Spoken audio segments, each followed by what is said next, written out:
Baptism. What does it mean to be baptized? One immediately thinks of babies in church being christened or baptized, or perhaps they think of adults going under the water. But baptism is more than having contact with water. In the New Testament, we find two related words. Both words are Greek, and both words are translated into English as baptism.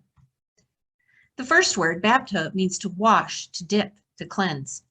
The second word, baptizo, means to repeatedly immerse, to repeatedly dip, to whelm.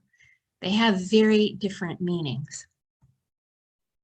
James Montgomery Boyce uses a pickle recipe as an example. He says this: bapto is like washing the cucumbers, washing the dirt off of them externally.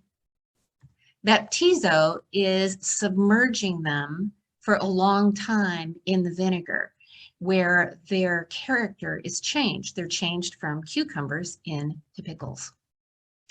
So Jesus uses the word baptizo.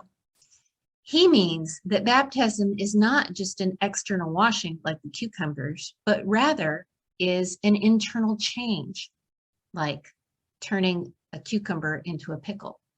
The washing is just a symbolic act, a public proclamation. The change that takes place is a change in the way we think. We confess our sin, we accept God's forgiveness, we follow Christ, we own our faith, and this should result in a change of behavior.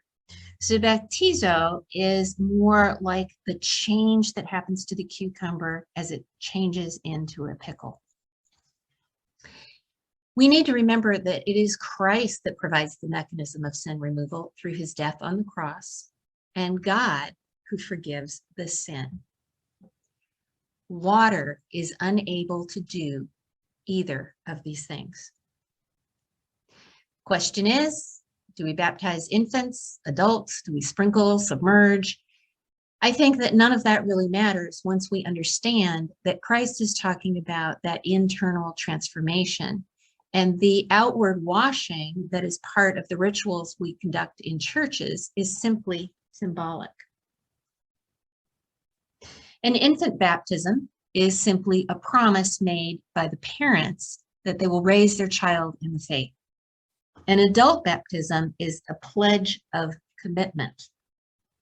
I think we need to be very careful when we criticize other denominations for the way they handle baptism, because again, the sprinkling, the submerging, the infant, the adult, all of that is all symbolic. What really counts is the baptism of the heart, the baptism of the mind, the change that occurs.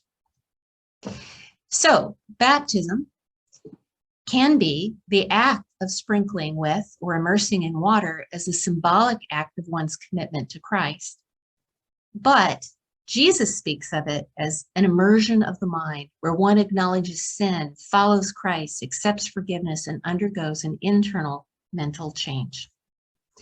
The result of baptism is going in a new direction with the guidance of the Holy Spirit.